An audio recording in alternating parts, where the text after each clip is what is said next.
4강 조화의 지혜라는 주제로 강의를 하도록 하겠습니다. 조화라는 말 그리고 조화의 지혜라는 범위가 워낙 넓기 때문에 동양 고전 속에서 동아시아 동양 고전 속에서의 조화의 의미 그리고 조화에 이르는 길 그리고 조화로움에 이르기 위해서는 우리가 무엇을 동양 고전 속에서 우리는 이야기하는 무엇을 찾아야 할까를 중심으로 얘기를 하겠습니다. 자, 조화 무슨 의미일까요? 예, 우리가 뭐 아주 자주 쓰는 말은 아니지만 모르는 말은 아닌데요. 갑자기 이게 무슨 의미일까라고 생각해 보면은 딱 막히는 그런 생각에서 딱 떠오르진 않습니다. 자, 조화. 우리가 어떨 때 조화라는 말을 쓸까요? 정확히 말하자면 이게 한자이기 때문에 조화라고 우리가 명사로 쓰지만은 우리말로 풀자면은 조화로움, 어떤 상태를 얘기하는 조화로움이 더 적절할 것 같습니다. 자, 어떨 때 우리가 조화라는 말을 쓸까요?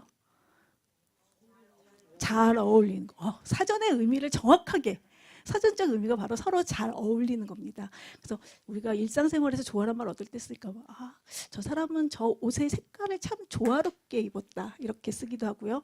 저런 무늬 같은 형태에게 참 조화롭다. 사람에게도 조화롭다라는 말을 쓰죠.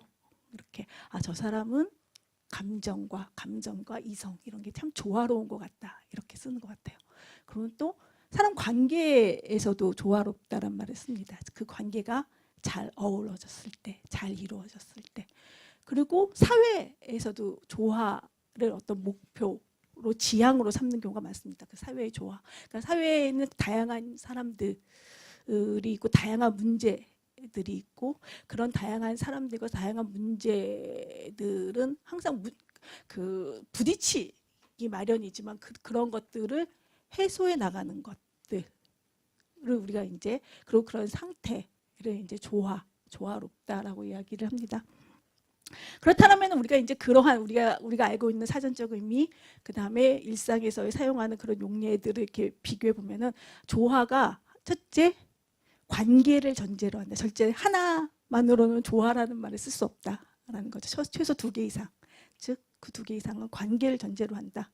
라는 것이고 단순히 그 관계가 있음만이 아니라 그것이 잘 맺어짐 또는 잘 유지됨 이제 이런 것들을 의미한다는 것을 알 수 있습니다. 자, 동아시아 고전, 그 동양의 고전에서 즉 대표적으로 유가와 그다음에 도가의 고전에서 그 조화라는 것은 첫 번째 인간과 인간 간의 관계를 대상으로 삼습니다. 특히 이제 유학이 그렇습니다. 유가. 그래서 오늘 그 공자와 맹자, 공자의 책인 논어와 그리고 맹자의 책인 맹자에 나오는 그 몇몇의 구절들을 볼 예정이고요. 그 다음에 도가 같은 경우는 사실은 인간과 인간 간의 관계의 범위보다 좀 더 넓은 범위와 대상을 갖습니다.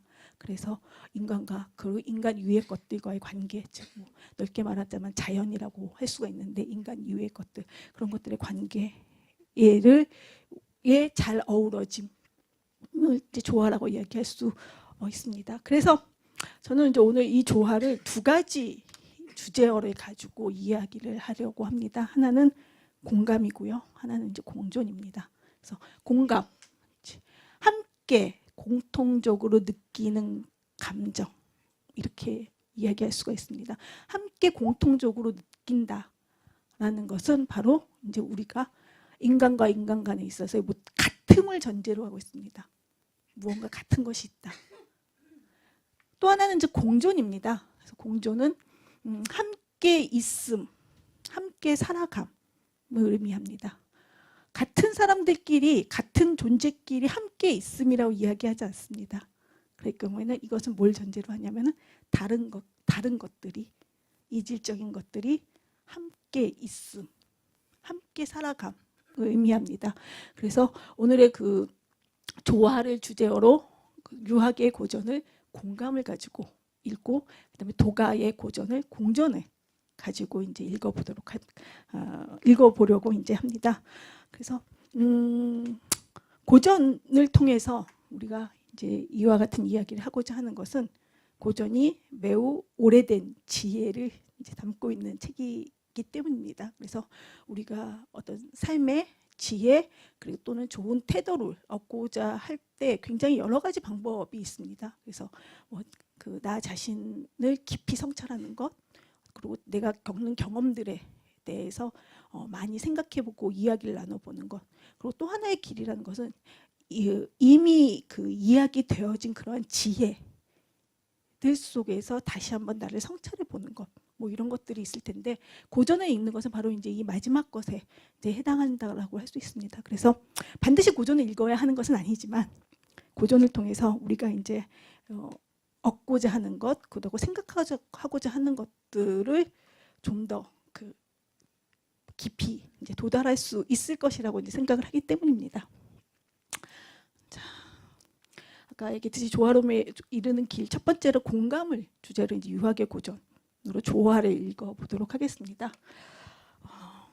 그 동아시아 철학, 동양이라는 말이 너무 큰 범위여서요. 왜냐하면 동양에는 서양과 반대되는 의미의 동양은 서양 이외의 모든 것들이기도 하고요. 일반적으로 이제 아시아를 지칭을 하는데 아시아가 굉장히 큰 땅덩어리에다가 굉장히 여러 문화들을 가지고 있습니다. 그래서 세계의 4대 문명이 거의 대부분 세 개의 문명은 아시아에서 만들어졌습니다. 황하 문명, 인더스 문명, 그다음에 메소포타미아 문명. 그렇죠.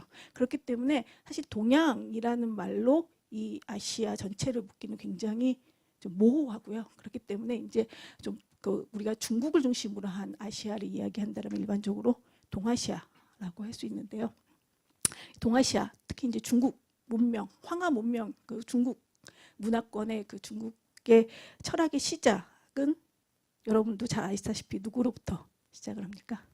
공자로부터 시작을 합니다. 그래서 공자가 생각하는 그러한 조화의 범위는 매우 분명했습니다. 그 분명함을 이제 알 수 있는 글이 바로 이겁니다. 그래서 계로가 귀신을 섬기는 것에 대해서 묻습니다. 그래서 귀신이라는 것은 인간 위의 어떤 초월적인 것, 힘, 영역에 대한 겁니다. 그래서 묻자 공자가 말하기를 사람도 제대로 섬기지 못하는데 어찌 귀신을 섬길 수 있겠는가? 라고 이야기합니다. 또 다시 감히 죽음에 대해서 사람의 삶 이후에 죽음에 대해서 묻자 이렇게 대답합니다. 삶도 제대로 알지 못하는데 어찌 죽음을 알겠는가. 공자가 자신의 사유의 대상과 범위를 매우 분명하게 그리고 단호하게 밝히는 구절입니다. 그래서 초월적인 것이 아니라 바로 인간과 인간의 관계를 나는 나의 사유의 대상, 문제의 대상으로 삼겠다. 철학적 문제의 대상으로 삼겠다. 죽고 난 이후의 문제가 아니라 바로 내가 지금 살아가는 것들, 내가 어떻게 잘 살 수 있을까? 어떻게 사는 것이 올바른 삶일까를 나는 문제 삼겠다. 라고 얘기합니다. 그러면서 인간과 인간의 관계 그리고 인간들의 삶에 집중할 것을 이야기를 합니다. 공자가 중국 철학에서 첫 번째 철학자로 꼽히는 것은 단순히 그가 그 철학자들 중에서 가장 먼저 태어났기 때문만은 아닙니다. 첫 번째로는요, 그가 이제 첫 번째 철학자로 꼽히는 것은 사람들의 관심을 바로 초월적인 영역에서 인간과 인간의 삶으로 옮겨왔기 때문입니다. 그래서 그렇기 때문에 이제 철학자의 첫 번째 철학자인 거고요. 또 하나는요, 그 이전에는 인간과 인간 간의 관계를 관습적인 예라는 형식으로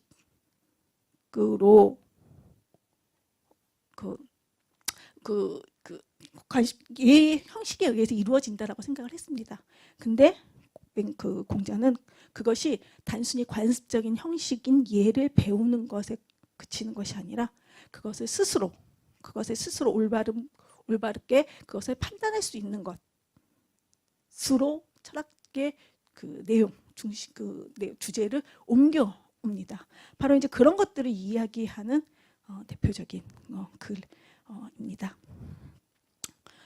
자, 그러면 이쯤 되면은 이런 질문도 하실 수 있을 것 같아요. 혹시 이런 생각은 들지 않으신가요? 그런데 왜 육아에서는 제사를 지내나요? 귀신이 중요하지 않다고 하고, 그렇죠? 그다음에 그 죽음 이후에는 우리가 관심을 가질 필요가 없다라고 얘기하는데 왜 제사를 지내고 그 제사를 지내는 것을 그렇게 중요하게 여기는가? 공자에게 그리고 공자 시기에 그리고 유학자들에게 이 제사라는 의식은 그 인간과 인간 간의 그 살아있는 그 자손으로서 인간과 인간 간의 관계를 조화롭게 하는 하나의 형식이었고요. 또 더 나아가서는 인간과 자연 간의 관계를 조화롭게 여기는 그런 형식이었습니다. 그렇기 때문에 그것을 통해서 무언가를 바란다. 나에게 더 좋은 일이 있기를 바란다. 내가 나에게 있을 나쁜 일들이 없기를 바란다.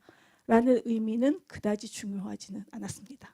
그렇기 때문에 바로 이제 그런 것들을 묻는 사람들에게 공자가 이렇게 인간을 섬기는 것 그리고 인간과 인간의 삶이 중요하다라고 이야기를 하는 겁니다. 그렇기 때문에 공자에 있어서 조화의 대상과 범위는 바로 인간에게로 한정되어집니다.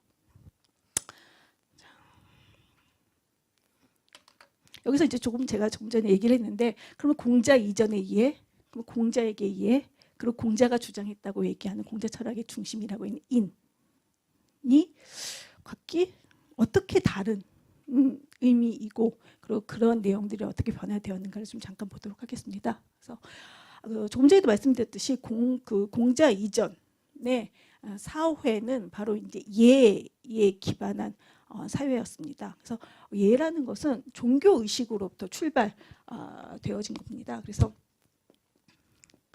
예라는 한자를 보시면요, 이 글자는 원래 무슨 글자죠? 보이시자입니다. 예, 이 글자는요,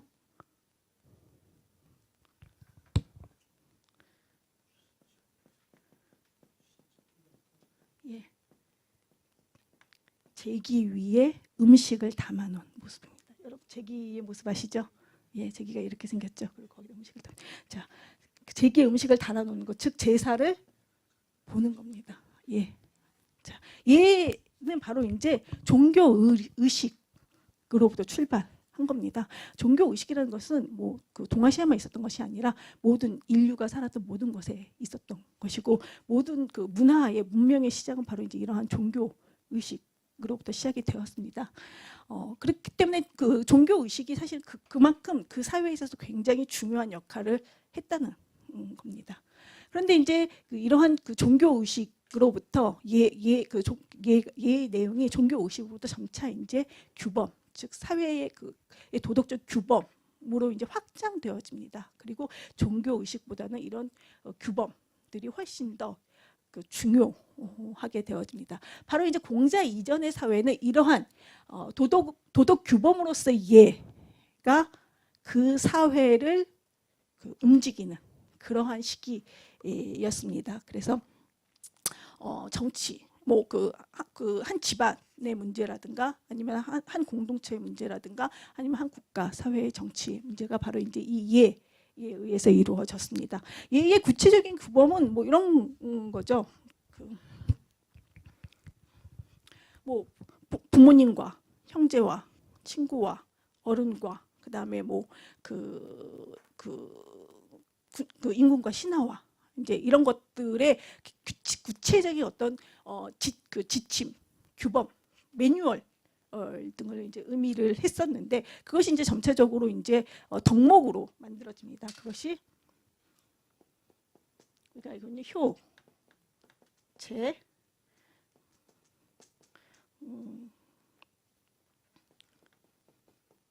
신, 뭐 등등 입니다. 경도 있고요.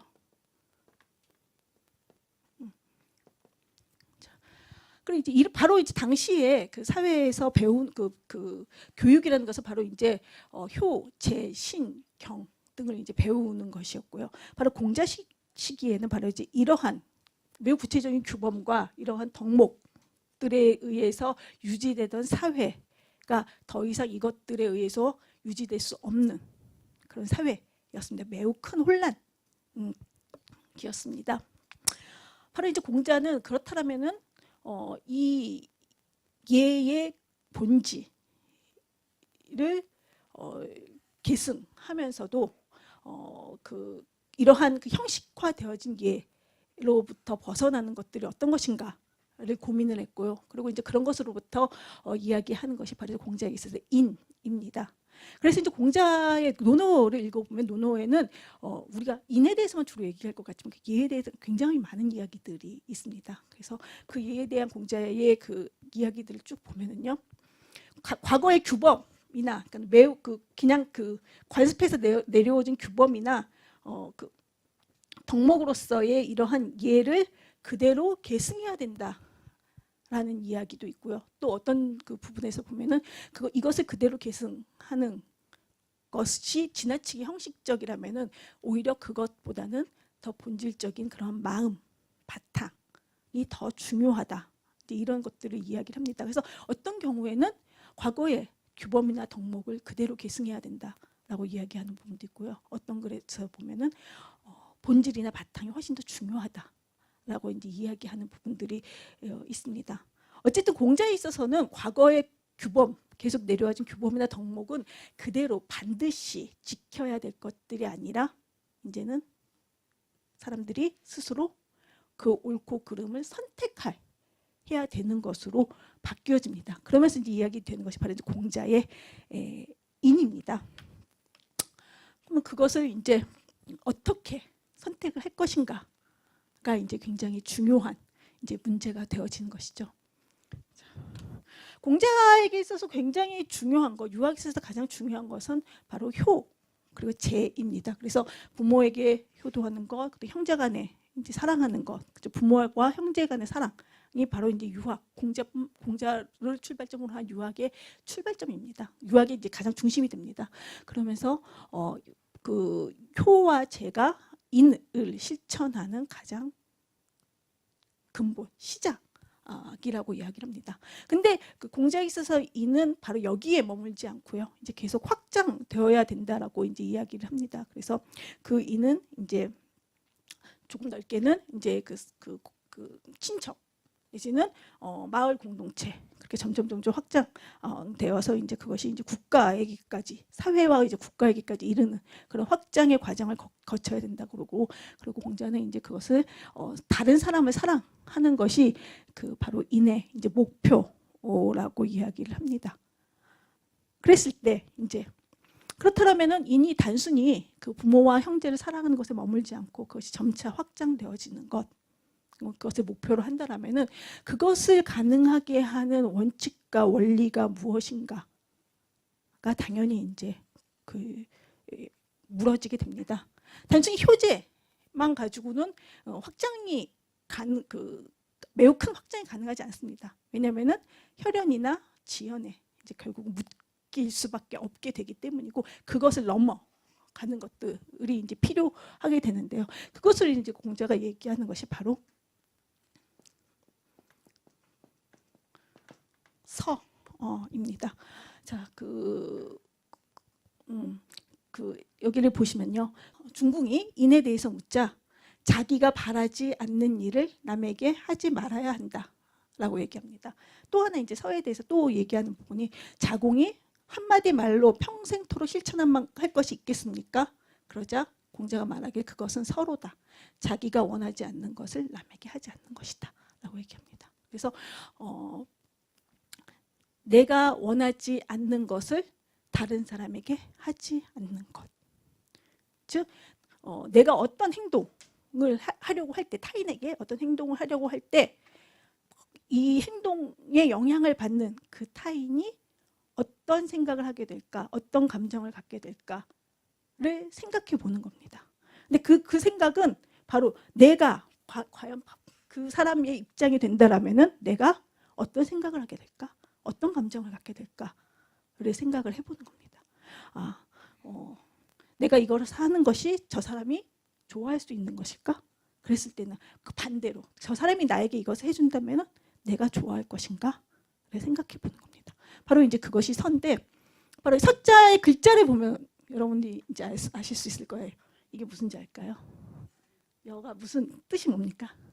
같을 여, 그렇죠? 내 마음과 그 사람의 마음이 같을 것이다 라는 거예요.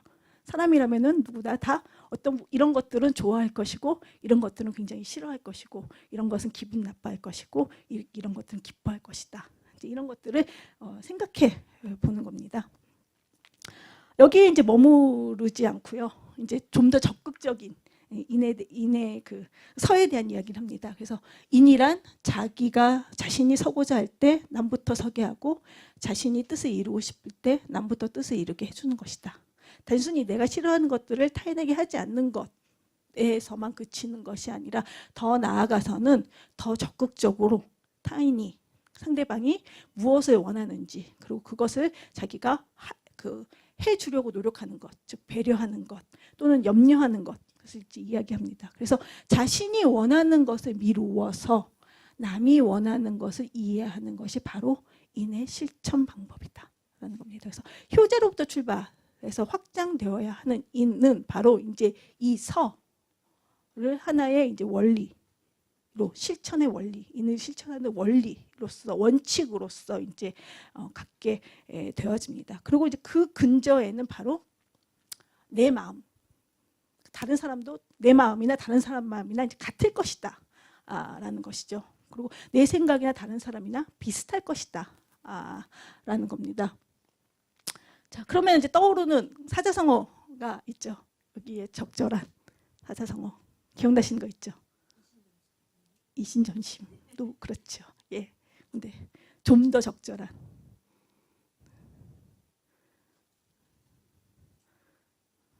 입장 바꿔 생각해봐. 입장상 역지사지. 예. 예. 서로 입장 바꿔 생각해 보는 겁니다. 예, 그렇죠. 나의 입장에서만 생각하는 것이 아니라 그 타인의 입장을 생각해보고 또 타인의 입장을 다시 또 나의 입장을 생각해보는 것들이죠. 그래서 어떤 사람들은 유하게 그 공자의 서로 이제 이렇게 비판을 하기도 합니다. 나를 중심으로 생각하기 때문에 결국 나의 조응, 나의 싫음을 타인에게 계속 요구하는 거 아닌가? 강요하는 거 아닌가?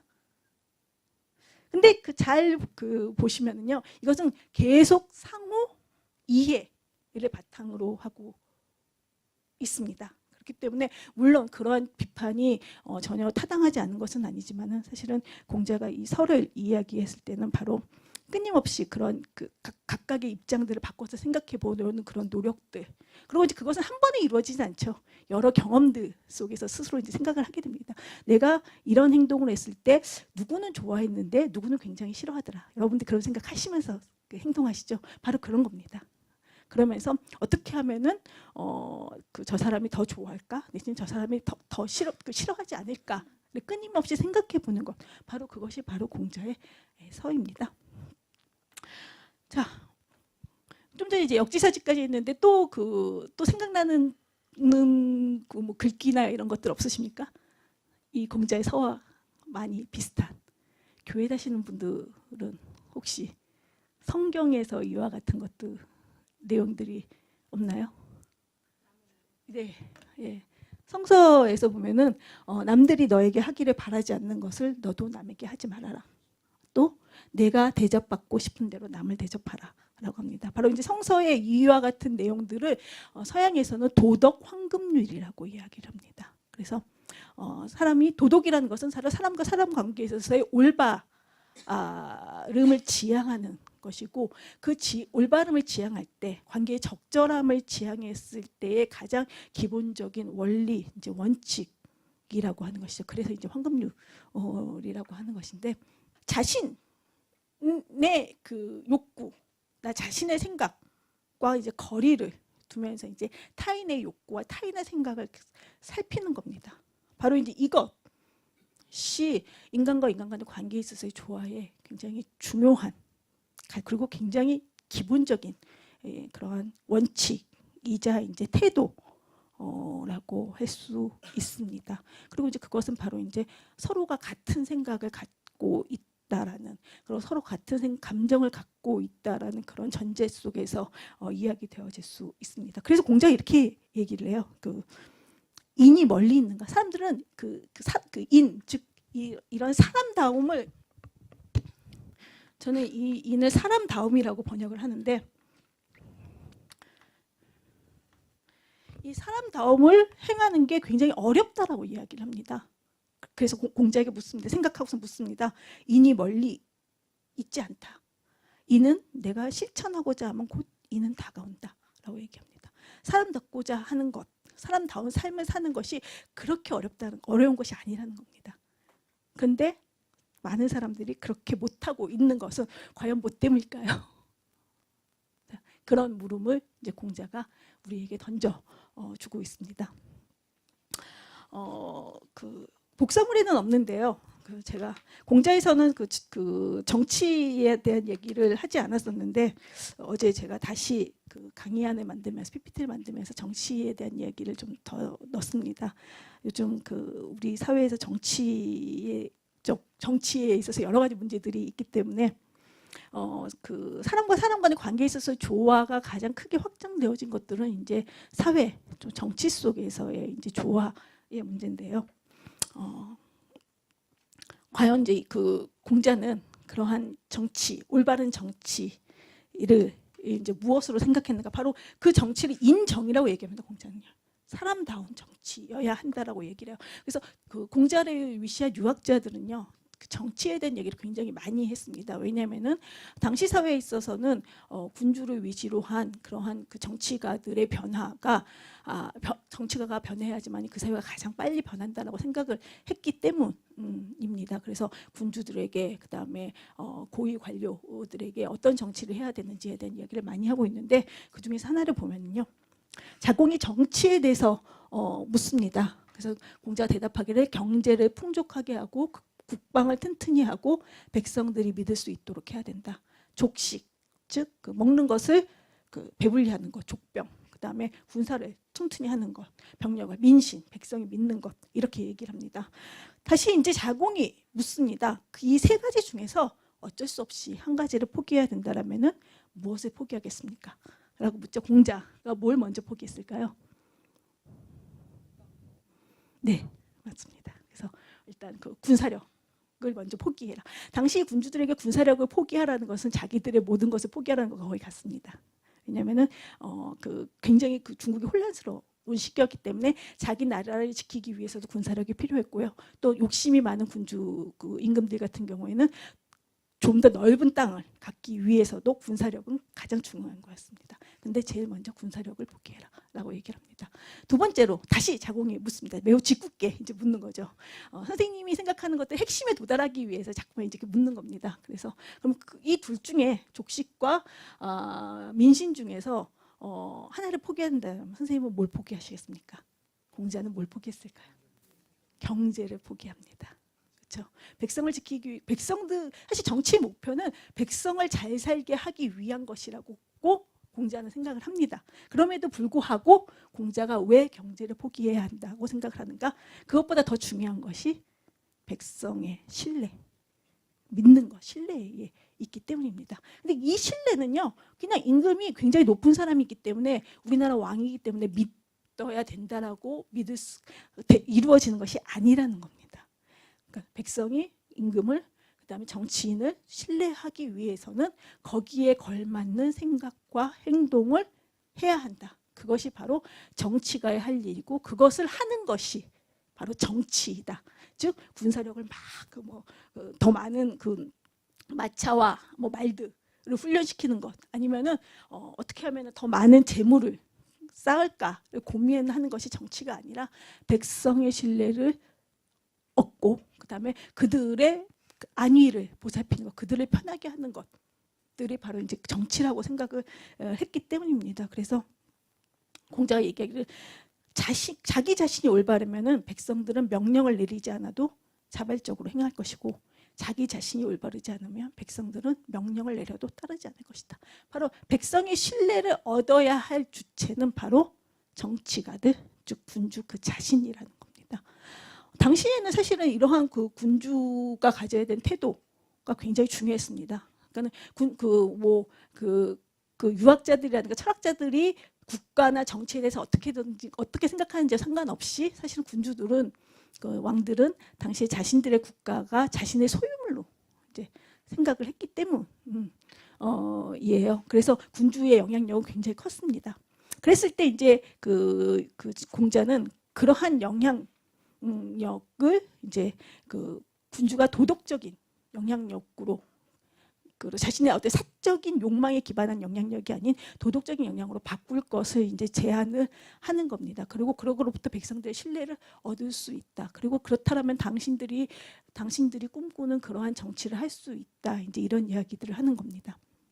사실 이 부분은 사실 그 시기뿐만이 아니라 지금에 있어서도 굉장히 중요한 얘기라고 할 수가 있습니다. 바로 그 지금의 민주주의 제도, 특히나 이제 우리가 직접 그 정치를 할 수 없기 때문에, 그 주권을 가지고 있는 우리 한 명 한 명 직접 정치를 할 수 없기 때문에 그 지금의 민주주의 제도는 일반적으로 거의 모든 국가가 대의 민주주의 제도를 택하고 있습니다. 그래서 대리인을 내세우는 거죠. 그러니까 우리가 국회의원이나 뭐 등등을 뽑는 것들은 바로 우리의 권리를 그들에게 위임하는 겁니다. 그래서 대신 이제 그 정치를, 그렇다면 이제 우리가 그들에게 신뢰를 보내는 거거든요. 당신들이 그것을 할 수 있을 것이다. 그러면 그런 신뢰에 어긋나는 행동을 하는 것들은 자신의 본분들을 다하지 못하는 겁니다. 그래서 우리가 정치를 대하는 태도에서 이제 굉장히 이런 부분들이 있어요.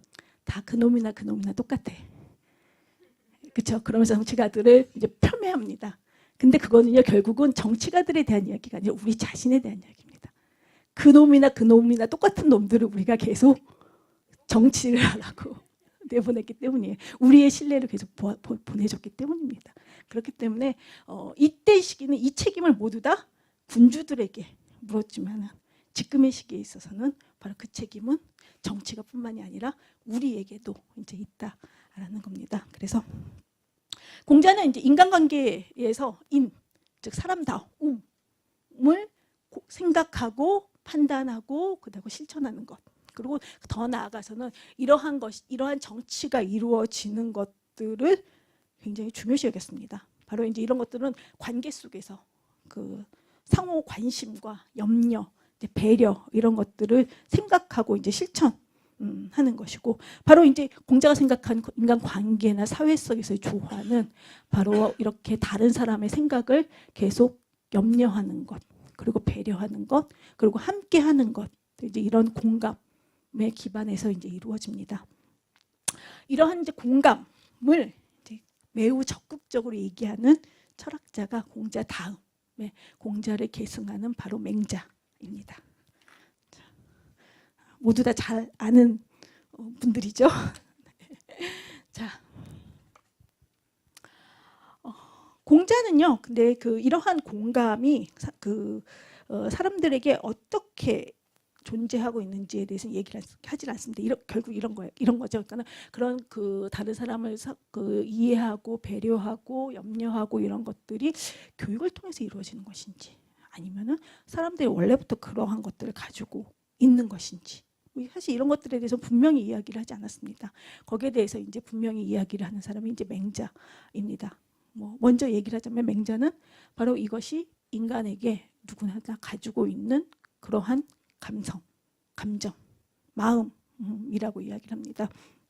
사람들은 누구나 차마 남의 고통을 외면하지 못하는 마음이 있다고 하는 것은 다음과 같은 근거이다. 불인지심이 바로 그런 거예요. 타인의 고통을 보면서, 타인의 어려움을 보면서 참을 수 없는 것, 내 마음에 막 안타까움이 일어나는 것들이 바로 불인지심입니다. 맹자가 말하는. 자, 맹자는 불인지심은 사람들이라면 누구나에게 다 있다라고 이야기를 합니다. 좀 그 예를, 누구나 다 있다는 것들을 어떻게 할 수 있는가, 그 예로 이걸 듭니다. 만약 지금 어떤 사람이 문득 한 어린아이가 우물 속에 빠지게 되는 것을 보게 된다면 어떨까? 여러분 어떠실까요? 그렇죠? 일단 깜짝 놀라는 안타까운 마음이 생깁니다. 안타까운 마음이 생깁니다. 측은해하는 마음이 생긴다. 바로 이제 이것을 공자는 사람들이라면 누구나 다 가지고 있는 불인지심이라고 얘기를 합니다. 이런 안타까운 마음이 생기는 것은 그 아이의 부모와 교분을 맺기 위해서도 아니고, 마을 사람들이나 친구들로부터 어린이를 구했다고 칭찬을 듣기도 위해서도 아니고, 어린아이가 우는 소리가 듣기 싫어도 또 아니라는 겁니다. 그런 마음은 다 누구나에게 든다는 겁니다. 물론 그런 마음이 들지만 직접 가서 아이를 구하는 사람도 있을 수 있고 구할 수 없는 사람도 있을 겁니다. 하지만 그 마음만은 누구나 다 가지고 있다는 겁니다. 그래서 이제 이것을 일반적으로 성선이라고 이야기를 하는데, 사실 인간의 본성, 그냥 그 글자의 뜻만 본다면은 인간의 본성은 선하다라고 하는데, 정확히 말하자면은 지금 그 설명했듯이 바로 그 깜짝 놀래하는 마음, 선할 가능성을 가지고 있는 것이, 그것이 이제 선하다라는 겁니다. 이것을 좀 더 이제 구체적으로 보면은 이렇게 얘기를 합니다. 바로 그 다음 구절에 이렇게 얘기합니다.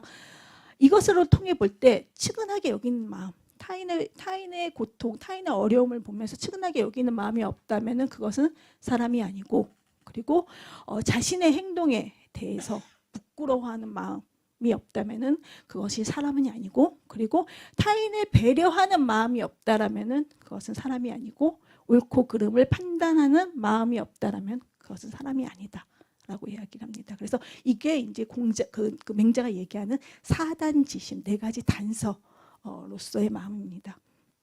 이렇게 얘기를 하는 것이죠. 그래서 이 그 측은지심은 인의 단서이고, 수호지심은 의의 단서이고, 사양지심은 예의 단서이고, 시비지심은 지의 단서이다. 이는 바로 이제 타인을 측은히 여기는, 타인을 배려하는 것, 의는 바로 올바름, 도덕적인 올바름에 대한 것, 예는 바로 그것들의 구체적인 행동, 그 다음에 지 같은 거는 그것을 판단하는 것들입니다. 그래서 그것들의 단서, 즉 가능성, 씨앗, 단서는 말하면 씨앗이거든요. 맹아.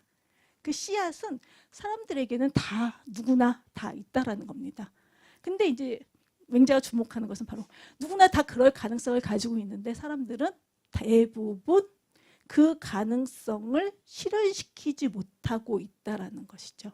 그렇죠. 그리고 이제 그것이 그 사람들과의 관계를 어렵게 하는 것, 그리고 바로 그 사회를 어렵게 하는 것, 즉 그 사람과 사람과의 조화를 깨트리는 것, 그리고 그 사회의 조화를 깨트리는 것이 바로 이제 이것을 실현하지 못하는 것 때문이라고 이야기를 합니다. 그렇기 때문에 맹자는 여기서 이제 이러한 단서, 씨앗의 확장을 이야기를 합니다. 그래서 이것을 잘 깨닫고, 나에게 이러한 가능성이 있음을 잘 깨닫고, 그리고 그것을 노력을 통해서 의지를 가지고 실천하도록 노력하는 것, 그리고 그 의지과 노력을 가지고 실천하는 것이 바로 이제 인의예지라는 유학에서 얘기하는 어떤 도덕적으로 마땅히 실천해야 될 것들로 이제 대표되어집니다. 그래서 그렇기 위해서 나아가야 한다. 자신이 가진 도덕적 가능성, 성선을 실천하기 위해서 나아가야 된다라고 이야기를 합니다. 그래서 맹자는 이러한 그 사단지심, 불인지심을 배워서 아는 것이 아닌, 우리가 태어날 때부터 이미 알고 있는 것이고, 배워서 하는 것이 아닌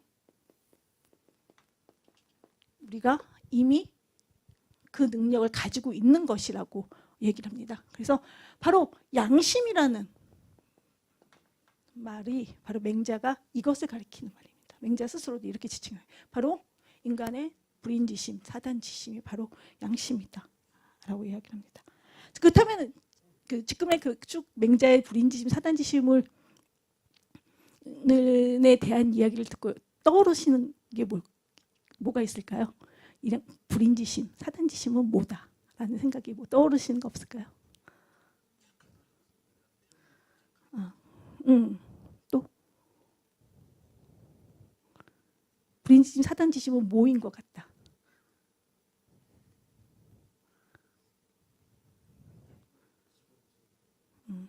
그렇죠.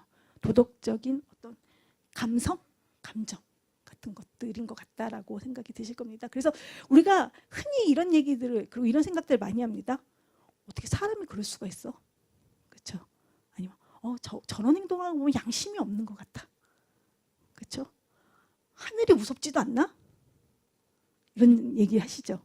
바로 그런 것들은 우리가 부지부식간에 사람은 누구나 다 이러한 도덕적인 감성, 능력을 가지고 있다라는 것을 우리가 전제를 하고 있기 때문입니다. 그리고 이제 맹자가 주목하는 것은 바로 사람들의 그 가능성, 깨닫고 그리고 그것을 노력을 통해서 실천하도록 하게 하는 것입니다. 자, 맹자가 거기에 대한 여러 가지 얘기들을 많이 하고 있는데 그 중에 이제 좀 가장 대표적인 글을 좀 보도록 하겠습니다. 인이라는 것은 사람이 가지고 있는 도덕적인 가능성으로서의 마음이고, 의라는 것은 그 가능성으로서의 마음을 실천하고 실현시켜야 되는 길이다. 사람이 마땅히 걸어야 될 길이다. 그 길을 내버려 두고 따르지 않으면, 마땅히 가야 될 길을 가지 않고 사람들은 다른 길을, 마땅하지 않은 길을 가고, 그 다음에 그 마음을 잃어버리고, 즉 누구나 다 가지고 있는 사람이라면 누구나 다 가지고 있고, 그리고 그것을 실천하려고 노력해야 되는 그 마음, 아까 말하는 불인지심과 사단지심입니다. 그 마음을 찾을 줄도 모르다니 잃어버리고도 참 슬프다라고 얘기합니다. 근데 그 다음의 비유가 참 마음을 많이 두드립니다. 그래서 사람들은 닭과 개를 잃어버리며 찾을 줄 알면서도 마음을 잃어버리고는 찾을 줄을 모른다. 당시에는 닭과 개가 얼마나 중요한 지배 재산이었겠어요. 각각 생각해 보세요. 여러분 댁에서 가장 중요한 게 뭘까? 근데 만약에 그것을 잊어버렸다 생각했을 때 어떤 마음이 드시나요? 휴대폰이나 지갑을 잃어버렸을 때 어떤 생각이 드시나요? 막 정신이 하나도 없고 뭐 혼비백산하시죠. 근데 내 마음에 가장 중요한 것을 잃어버렸다라고 생각해 보신 적이 있나요? 그리고 그 마음이 잃어버렸다 했을 때 그렇게 내가 휴대폰이나 지갑을 잃어버릴 때처럼 깜짝 놀라면서 혼비백산해 보신 경험이 있을까요? 바로 그런 얘기입니다. 왜 사람들은 더 중요한 것들을 잃어버리면서도 왜 찾을 줄을 모를까라고 얘기합니다. 그래서 학문을 하는 방법은, 배움이라는 것은 다른 데에 있는 것이 아니라 바로 자신의 잃어버린 그 마음을 찾는 것이다. 바로 그것이 바로 구방심입니다. 방심, 잃어버린 마음을 찾아야 된다라는 겁니다. 그럼 그 잃어버린 마음이 뭘까? 바로 맹자가 아까 얘기했던 사람이 도덕적인 행동을 할 수 있는 그 가능성으로서의 마음, 타인의 고통에 대해서 안타깝게 여기는 마음, 그리고 자신의 행동을 돌아볼 수 있도록 하는 그러한 마음, 그 가능성이 바로 그 가능성을 대부분 잃어버리고 살고 있고, 우리가 해야 될 일은, 우리의 배움이라는 것은, 우리의 공부라는 것은 바로 그 가능성을 잃어버린 그 가능성을 찾아가는 것이다 라고 얘기를 합니다. 그래서 맹자가 얘기를, 동물하고 인간하고 다른 것이 정말 아주 작다라고 얘기합니다. 정말 작다라고 얘기를 해요. 그러면서 군자는 바로 그 작은 것을 보존하는 사람이고, 소인은 바로 그 작은 것을 버리는 사람이다라고 얘기하는데, 그 아주 작은 그 동물과 인간을 구분하는 것이 바로 맹자가 말하는 이 불인지심, 사단지심입니다. 너무 작은 거죠. 그렇기 때문에 우리는 평소에 이것을 잃어버리고서도 잃어버린지 잘 모르는 것이죠. 그런데 바로 맹자가 얘기하는 인간이 인간인 이유, 인간의 본질은 바로 이 작은 것에 있다라는 거예요. 이 작은 것을 잃어버리고서는 인간이 동물과 하등의 어떤 것도 없다라는 겁니다. 다를 바가 없다라는 겁니다. 그렇기 때문에 맹자가 바로 주목한 것은 바로 이 그 불인지심, 사람이 타인의 고통에 대해서 안타까워하는 그 마음, 그리고 이제 그것을 확충하는 겁니다. 그러면서 이제 그것이 실현되어지는 그런 사회, 그리고 그것을 실현시켜야 할 그러한 관계들의, 올바른 관계들을 일상적으로 만들어야 될 정치에 대해서 이제 이야기를 합니다. 맹자는 정치에 대해서 굉장히 구체적으로 많은 얘기들을 하는데요. 그 중에서 이제 한 구절을 보도록 하겠습니다. 그래서 지금은 백성들의 생업을, 맹자는요, 그 왕이 해야 될 가장 첫 번째 일이, 가장 중요한 일이 백성들의 생업, 백성들의 경제적인 삶을 안정시키는 것이라고 이야기를 합니다.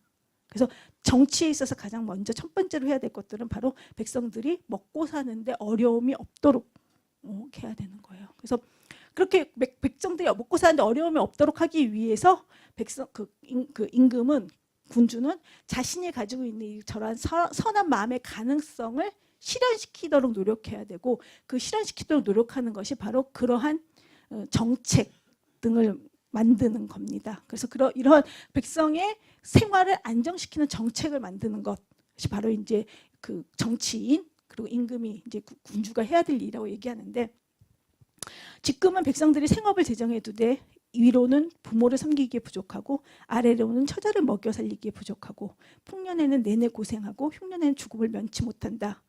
이래가지고는 죽음에서 자신을 건져낼 여유조차도 없는데 어느 겨를에 예의와 같은 그런 도덕적인 삶을 사는 것을 익히겠는가. 왕께서 만일 어진 정치를 시행하려고 하신다면 어째서 근본으로 돌아가지 않는가 라고 얘기합니다. 그래서 당시 정치에 있어서 그리고 백성들의 삶에 있어서 가장 필요한 것들은 바로 백성들의 생활을 안정시키는 것, 그리고 그것을 토대로 해서 도덕적인 삶이 가능하도록 하는 겁니다. 근데 사실은 이런 추상적인 그 주장보다요 더 재미있는 것은 바로 그 아래 내용입니다. 그럼 그것이 어떤 건데 구체적으로? 맹자는 그걸 매우 구체적으로 이야기를 합니다. 그래서 그 복사물을 보시면요.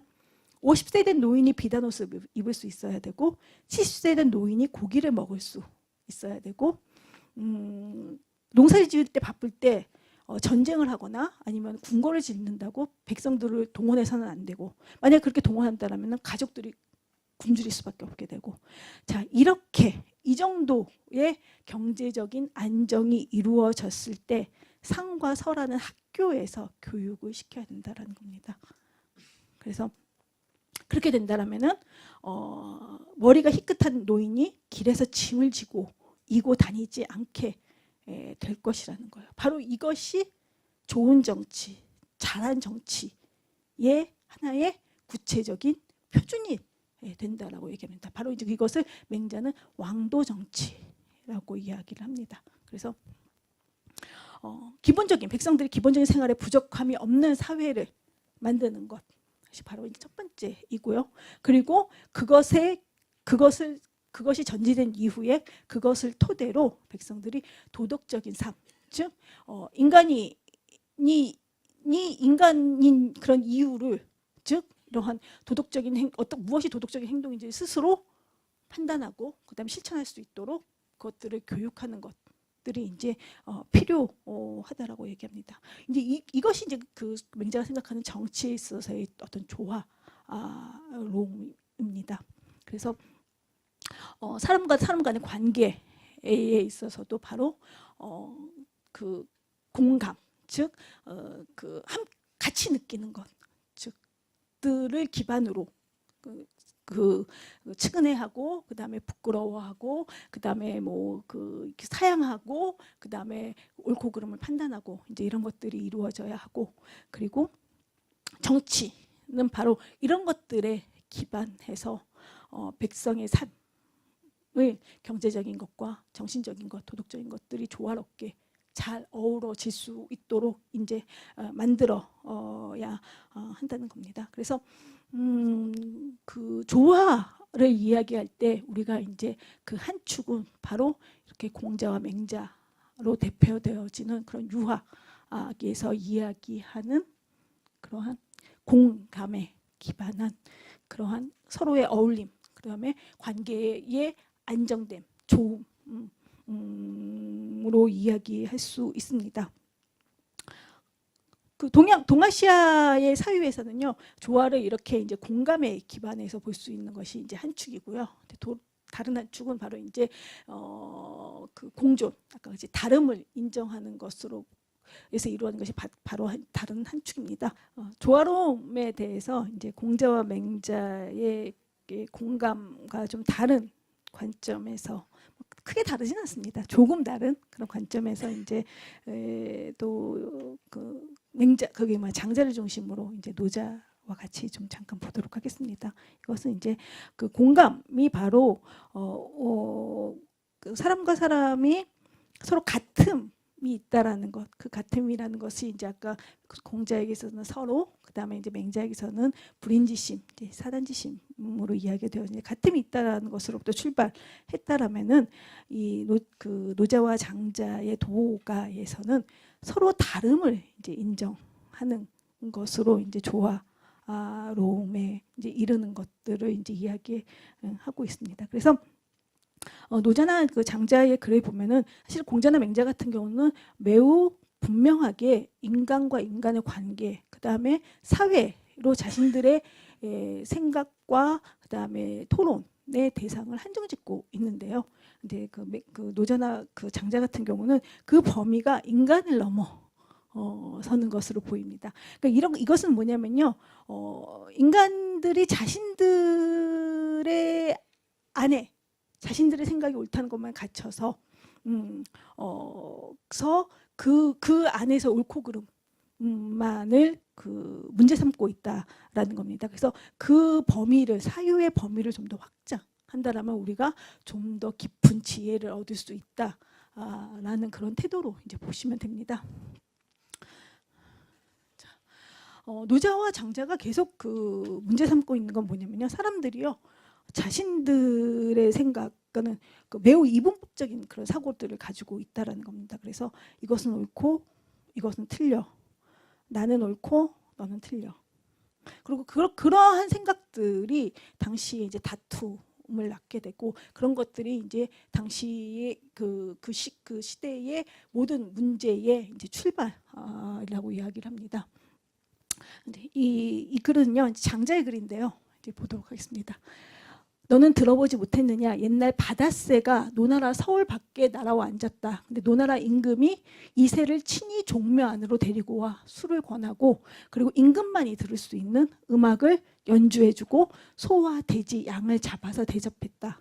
그러나 새는 어리둥절하고 슬퍼할 뿐 고기 한 점 먹지 않고 술도 한 잔 마시지 않은 채 사흘 만에 죽어버리고 말았다라고 얘기를 합니다.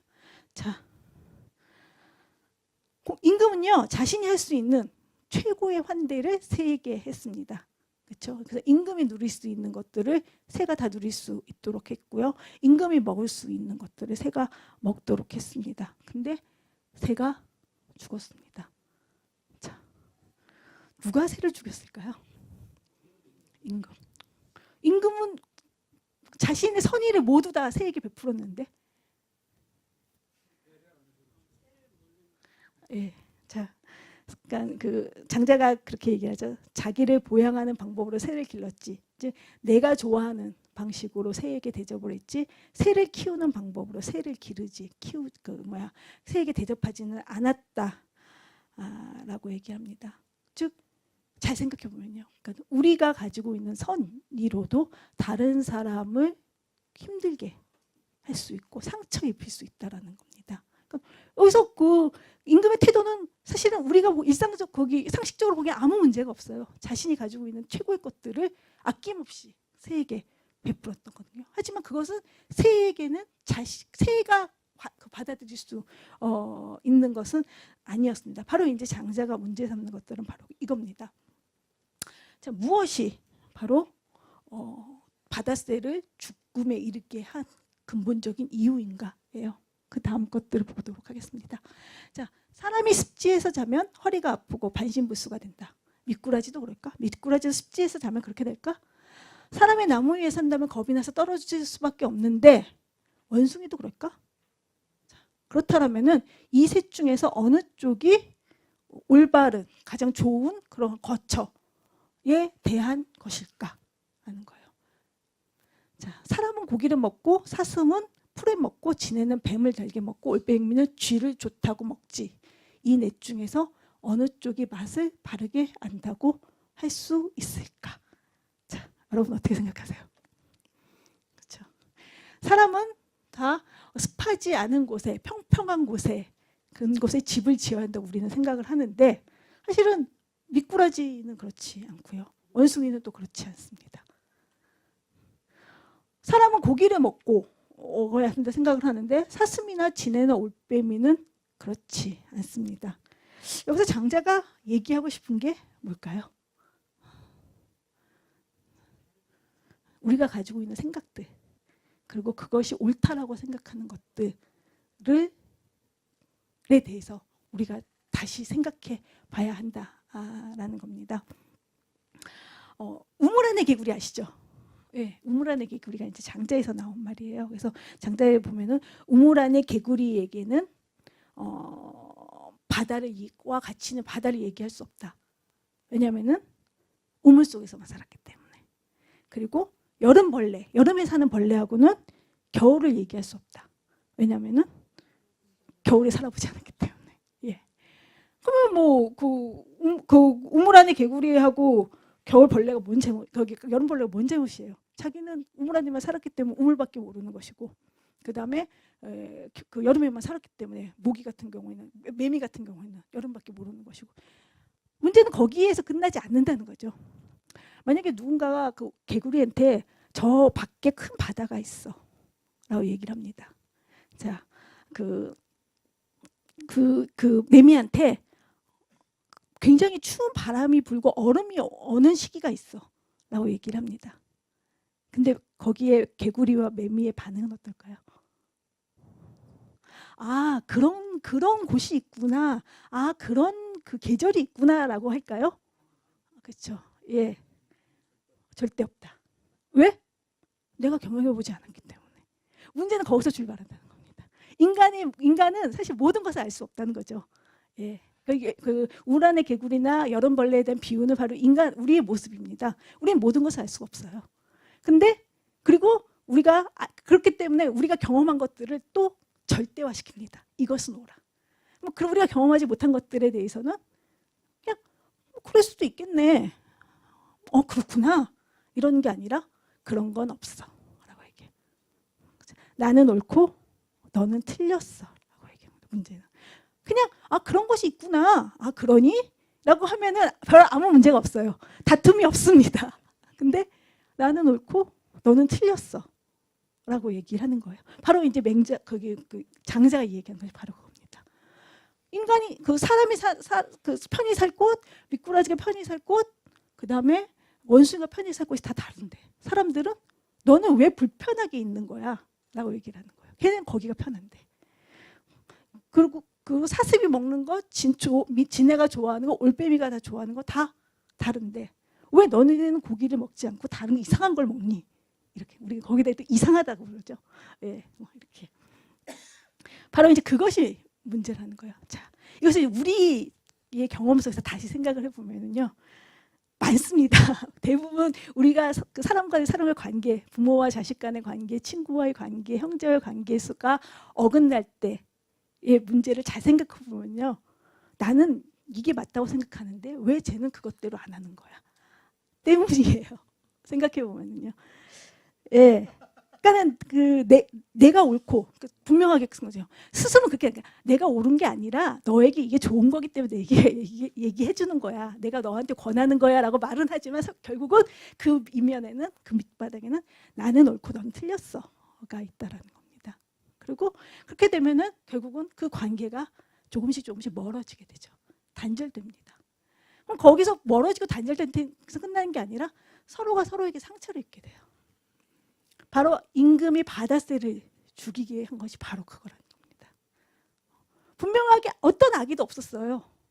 그렇죠? 그리고 나는 충분히 그 사람을 위해서, 나의 부모님을 위해서, 나의 자식을 위해서, 나의 친구를 위해서라고 생각을 했는데 관계는 점점 멀어지고 결국은 더 나아가서는 서로 상처를 입은, 바다새의 죽음은 바로 서로가 상처를 입은 그러한 상황에 대한 얘기입니다. 거기서 장자 얘기한 거죠.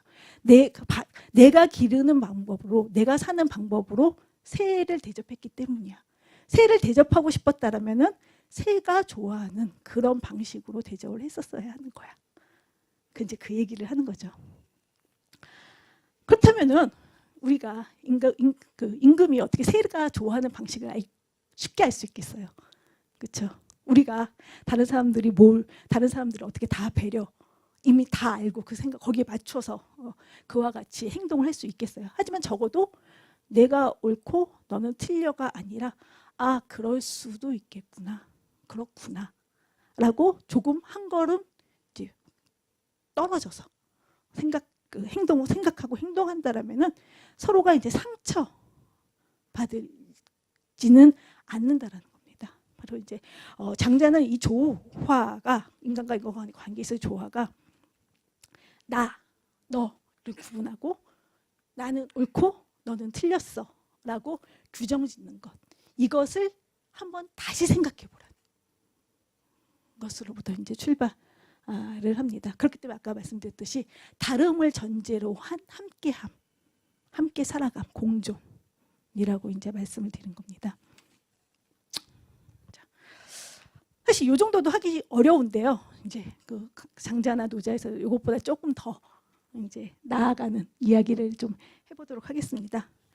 우리가 그 아까도 얘기했듯이 우물 안의 개구리가 그리고 이제 여름벌레가 자신의 경험만이 옳다라고 생각하는 것은 사실은 부분만을 보기 때문이에요. 그렇죠? 만약에 전체를 다 볼 수 있다라면은 사실은 그렇게 그것만이 옳아라고 부분만이 옳아, 어느 하나만이 옳아라고 얘기를 하지 않았겠죠.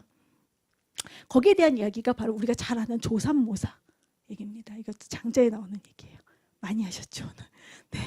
자, 그 조삼에 대해서 얘기를 해보겠다라고 출발합니다. 그래서 사람은 본래 하나임을 알지 못하고 죽도록 한쪽에만 집착하는 것을 일러 아침의 셋, 조삼이라고 한다. 아침의 셋은 무슨 뜻인가? 원숭이를 기르는 사람이 원숭이들에게 도토리를 주면서 아침에 셋, 저녁에 넷을 주겠다. 조삼, 모사하겠다라고 했다. 원숭이들 모두 성을 냈다. 그러자 그 사람은 그러면 아침에 넷, 저녁에 셋을 주겠다. 조사, 모삼 하겠다. 그러자 원숭이들 모두 기뻐했다. 즉 실제로는 하루에 7개 주는 건 똑같아요. 근데 아침에 셋, 저녁에 넷 할 때는 원숭이들이 막 화를 냈고 그러자 그 원숭이 기르는 사람이 아침에 넷, 저녁에 셋 하자 원숭이들이 기뻐합니다. 원숭이들이 기뻐하는 대로 원숭이 기르는 사람은 그에게 줍니다. 자, 이 조삼모사 우리가 잘 알고 있는 얘기예요. 그럼 조삼모사에서 하고자 하는 얘기가 뭘까요? 여러분들 일반적으로 조삼모사에 대해서는 조삼모사를 어떻게 쓰고 계세요?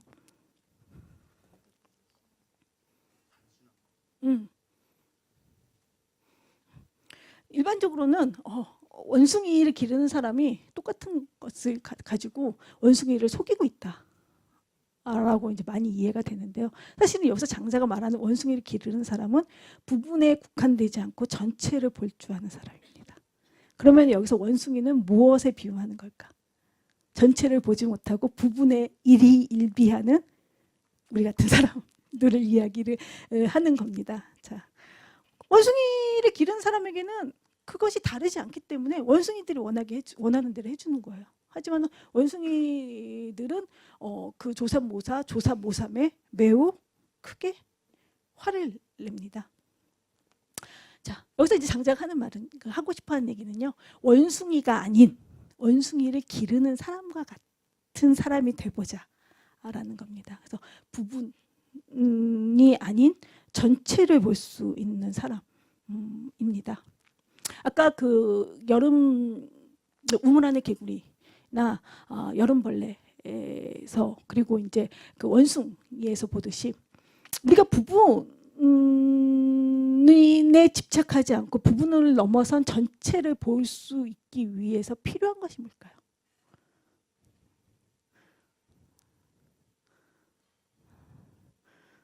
무슨 강의를 하랬더니만은 질문만 계속하고 사실은 이런 고전에 있는 것은 계속 끊임없이 이런 것들을 생각해 보는 것들이고 제가 그냥 다 강의를 해버리면은 재미가 없습니다. 그렇죠? 같이 생각을 뭘까요?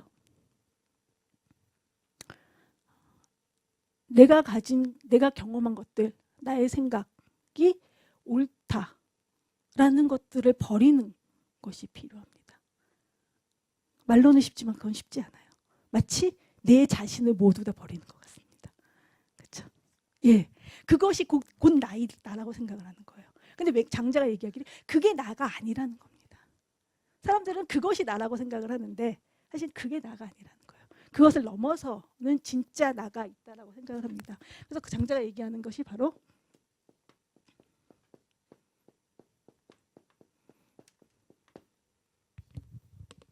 얘가 한자로 나입니다. 예, 얘가 한자로 나예요. 예, 상, 잃어버리다, 버리다, 있다 이런 겁니다. 뜻입니다. 내가 나를 버리다, 내가 나를 잃어버려야 한다라고 얘기를 합니다. 자, 바로 아까 얘기했던 우물 안의 개구리 같은 나, 그리고 그 여름벌레 같은 나. 그래서 종종 그 임금처럼 바닷새를 죽이고 있는 나를 버려야 한다는 겁니다. 그럼 그 나를 만들고 있는 것이 무엇인가? 아까도 말씀드렸듯이 나의 경험, 나의 생각, 나의 감정은 옳고 너의 경험, 너의 생각, 너의 감정은 틀려. 물론 거기는 선의에서 출발합니다. 기본적으로. 악에서 출발하는 게 절대로 아니에요. 선의에서 출발. 너를 위해서, 우리가 함께 어떠하기 위해서. 하지만 결국은 그것이 우리를 더욱더 힘들게 하는 경우가 많다는 겁니다. 다 그렇다는 건 아니고요. 많다는 겁니다. 그랬을 때는 그것을 버릴 수 있어야 된다는 거죠. 그러한 나를 버리는 것. 즉 부분을 전체라고 생각하는 것, 그 부분이 모든 것이라고 생각하는 것, 올바름이라고 옳은 것이라고 생각하는 그런 나를 버리고 그렇지 않은 나, 즉 원숭이를 기르는 사람과 같은 나가 되기 위한 노력을 해야 한다라는 겁니다. 그렇죠? 그래서 근데 중요한 건요, 이것을 인정하는 것, 그것을 버리는 것으로부터 출발합니다. 인정하고 버리는 것으로부터. 만약에 이제 원숭이를 기르는 사람이었다면은 아까 그 바다새는 죽지 않았겠죠.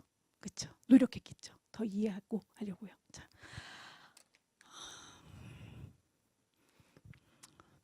그래서 그 전체라는 것이 어떤 것인가? 사실은 노자와 장자 이제 그런 얘기들이 많이 나옵니다. 그래서 이런 것들이에요.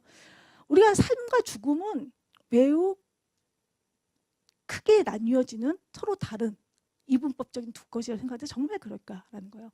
삶이 있으니까 죽음이 있는 것이고 죽음이 있기 때문에 삶이 있다라는 겁니다. 또 성공이 있기에 안됨, 실패가 있는 것이고 실패가 있기에 성공이 있는 것이라는 겁니다. 옳음이 있기에 틀린 것이 있는 것이고 틀린 것이 있기에 옳은 것이 있다라는 겁니다. 세상에 절대적인 것은 없는데 그 절대라는 것은 결국은 우리가 스스로 이제 만들고 있다라는 것이죠. 그리고 거기서 그것을 절대적이라고 생각하는 것에 끝나지 않고 그 절대를 다른 사람이 인정해야 된다라고 생각을 합니다. 저도 이런 강의를 할 때마다 항상 많이 반성을 하는데요. 저도 이제 자, 그렇기 때문에 이렇게 모든 것들을 우리는 이분법적으로 보는 것, 그래서 매우 익숙합니다. 왜냐면요, 매우 명확해 보여요. 근데 문제는 뭐냐면 이런 이분법적인 사고가 가지고 있는 문제는 잠깐 그것에 아까도 말씀드렸던 좋음과 나쁨, 옳고 그름을 나눈다는 거예요. 우열을 나눈다는 거예요. 그리고 그중에 하나만 좋고 하나는 나쁜 것이야 라고 생각을 하게 된다는 겁니다. 사실 잘 생각해 보면은 삶과 죽음은 나누어 있는 것이 아니고 항상 같이 있는 것이고, 그 다음에 성공과 실패라는 것도 항상 같이 있는 것이고, 그리고 옳고 그름도 항상 같이 있는 겁니다. 마치 동전의 양면처럼. 그런데 그것을 우리가 이제 틀리다라고 생각하고 있는 거예요. 그래서 이렇게 전체를 동시에 볼 수 있는 사람, 성인은 일방적인 방법, 즉 부분으로 보는 것이 아니라 전체를 동시에 볼 수 있는 하늘의 빛에 비추어 보는 것이. 하늘의 빛이라는 것은 하늘에서 이렇게 빛이 비치는 것이 아니라 그것이 이러한 나를 버린 내가 보는 겁니다. 예. 자, 이것이 바로 있는 그대로 그렇게 있다고 하는 것이다 라고 얘기합니다. 그래서 장자가 총 7편으로 쓰여졌는데요. 뭐 소요유, 재물, 뭐 등등등 해서 마지막이 이제 응제왕 편입니다. 그 응제왕 편에 이제 이렇게 얘기를 합니다. 그래서 지인의 즉 이러한 전체를 볼 수 있는 사람 마음 씀씀이는 마치 거울과 같다라는 겁니다. 그래서 보내지도 아니하고 맞이하지도 않는다. 즉 내 마음으로 무언가를 재단하고 판단하고 규정하고 하지 않는다는 겁니다. 그걸 그대로 받아들인다는 거예요. 그래서 비추기만 하고 간직하지 않는다라고 얘기를 합니다. 그 때문에 만물을 감당하면서도 다치지 않을 수 있는 것이다. 즉 장자가 굉장히 안타까워하는 것들은 바로 이런 인간과 인간 간의 관계가 깨지는 것, 단절되는 것, 즉 관계가 깨지고 단절되는 것, 사람들이 다투고 있다라는 것, 서로 질시하고 있다라는 것이죠. 바로 당시에 이제 전쟁이 일상화된 시기에는 국가와 국가 간에도 바로 이러한 문제들로 계속 다툼이 있었고, 그리고 그것들이 사람들을 굉장히 사람들의 삶을 굉장히 어렵게 했습니다. 그래서 장자가 보는 것들은 바로 그것의 출발점, 것들은 바로 우리가 가지고 있는 매우 일상적이고 일반적인 이와 같은 생각들. 그것들이 바로 우리의 인간과 인간의 관계의 어려움, 그다음에 사회의 어려움, 국가와 국가 간의 어려움들을 문제를 이제 낳았다라고 합니다. 그다음에 그 문제를 해결하는 방법은 바로 그것들의 각각의 다름을 인정하는 것, 즉 나의 옳음을 의심하는 것, 그다음에 그것들의 다름을 인정하는 것. 그것보다 더 나아갈 수 있다라면은 부분에 국한되어서 생각하는 것이 아니라 전체를 보고자 하는 것들. 그런 생각들을 가지는 것이 이제 필요하다라고 이야기를 합니다. 마지막 마무리는 이제 노자로 이야기를 해보도록 하겠습니다. 그래서 노자의 그 79장에 이제 그 상선약수라는 그런 장입니다. 그래서 최고의 좋음은 바로 물과 같은 것이다 라고 하는데요. 가장 훌륭한 덕, 즉 최고의 좋음은 물과 같다. 물은 만물을 이롭게만 하지 다투지 않고 주로 사람들이 싫어하는 곳에 처한다. 그러므로 도에 가깝다. 물과 같이 이런 덕을 가진 사람은 살아가면서 낮은 땅에 처하기를 잘하고 마음 씀씀이는 깊고도 넓으며 깊으며 베풀어 줄 때는 천도와 같이 하기를 잘하고 말 씀씀이는 신실함이 넘친다라고 얘기합니다.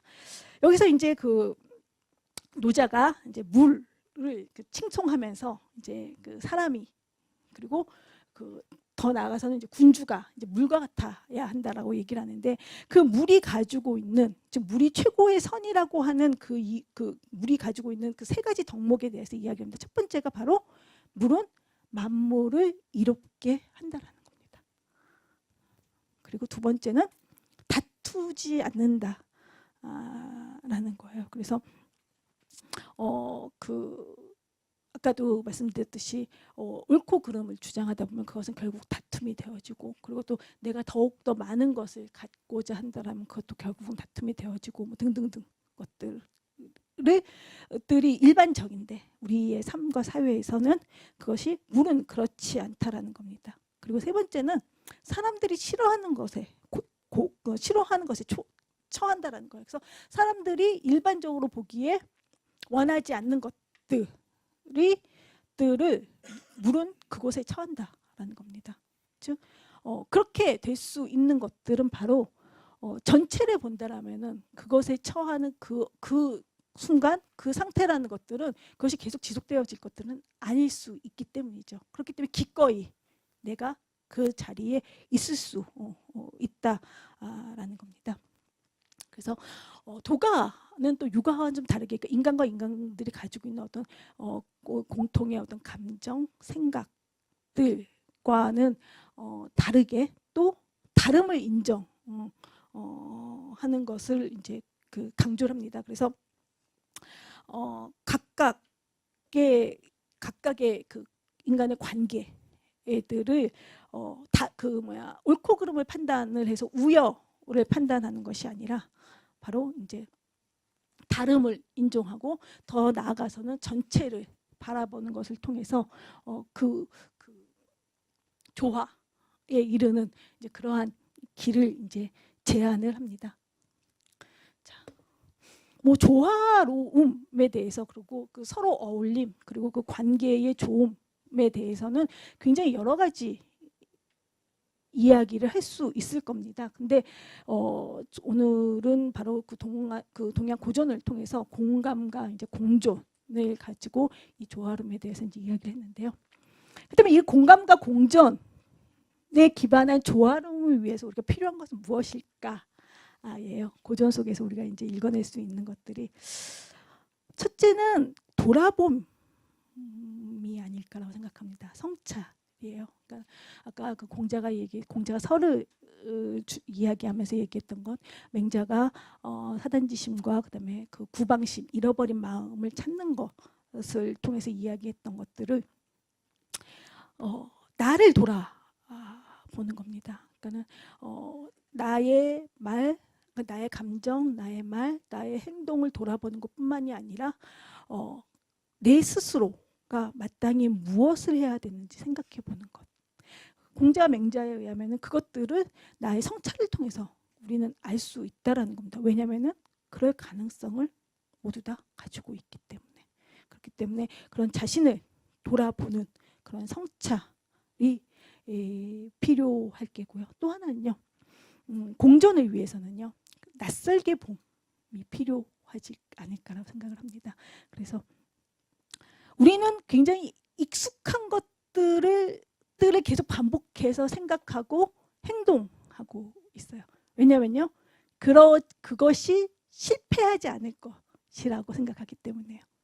그래서 길을 걷을 때도 맨날 가던 길로만 가고, 버스를 탈 때도 맨날 같은 버스만 타고, 그렇게 하는 것들이 바로 나는 굉장히 현명한 거야 라고 생각. 나는 경험 속에서 이러한 좋은 그 결과물을 얻어냈고, 난 그것을 계속 반복해서 하는 거야. 맞습니다. 그것은 틀리진 않는데요. 근데 그것이 아까도 말씀드렸듯이 그렇게 하지 않는 것은 틀린 것이야 라는 생각을 나도 모르게 갖고 있을 수 있다는 겁니다. 우리 그런 생각 많이 해요.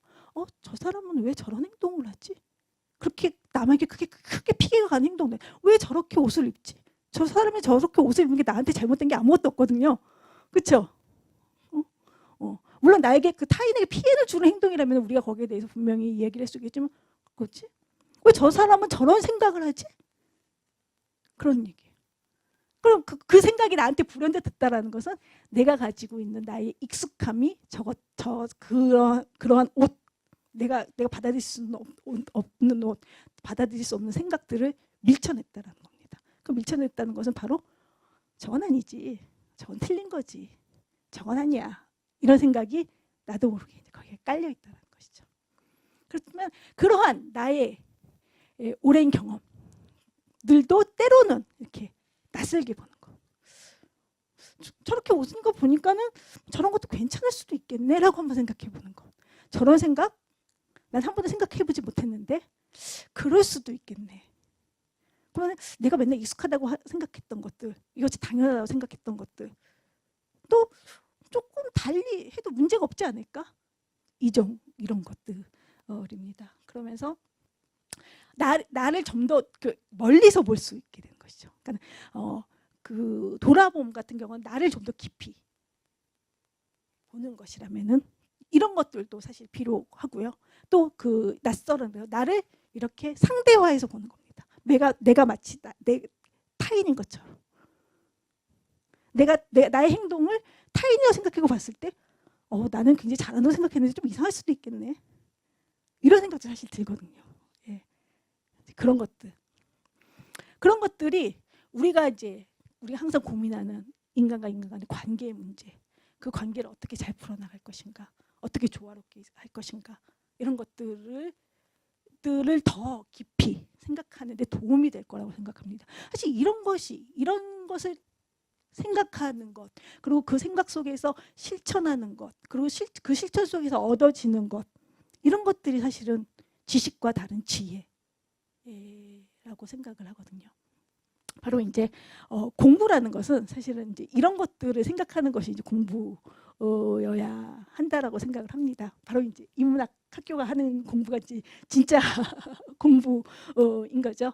그러니까 아까 그 맹자가도 말했듯이 자신의 잃어버린 마음을 찾는 것, 그리고 자신이 가야 될 길을 걷는 것, 이것이 바로 배움이다 라고 이야기하는 것인데, 바로 우리가 이제 사실은 뭐 10대, 20대에는 좋은 학교나 좋은 직장을 얻기 위해서 당연히 노력을 해야 되고요.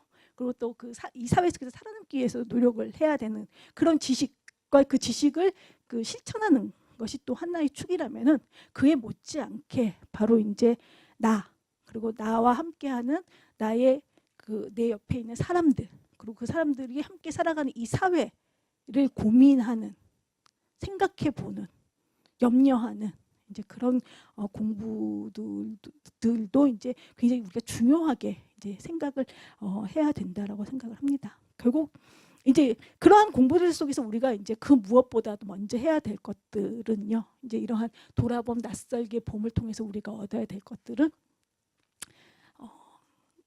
조금씩 깨보는 겁니다. 쉽지는 않죠. 근데 그것을 그렇지 않고서는 아무리 좋은 강의를, 그리고 아무리 좋은 책을 읽더라도, 아무리 좋은 대화를 나누더라도 내가 나의 생각과 나의 행동을 조금씩 변화시키려는 노력을 하지 않는다라면은 사실은 이 모든 것들이 아무 의미가 없어요. 그러니까 아까도 그 농담처럼 말씀하셨는데 그 우리나라에 그 내노라 하는 그 공부 좀 많이 했다라는 굉장히 많이 했다는 정치인들이 이 많은 것들을 알고 있을 것 텐데 그럼에도 불구하고 저렇게밖에 행동하지 못하는 것 결국은 그것들을 깨지 못하기 때문이라고 생각을 합니다. 그래서 이 조화라는 것들은 우리가 참 매우 깊이 생각해 봐야 될 그런 것들이고요. 그 관계의 그것들의 좋음들, 그 어울림들 이런 것들에 대해서 끊임없이 아주 작은 그 단위 속에서 그 매우 큰 단위까지 그죠? 집안에서부터 시작해서 사회까지 이런 것들을 우리가 끊임없이 고민하는 것 그러면서 그 속에서 내가 무엇을 해야 되는지 생각해 보는 것들이 필요하다라고 생각을 합니다. 오늘 여기까지 마치겠습니다. 네.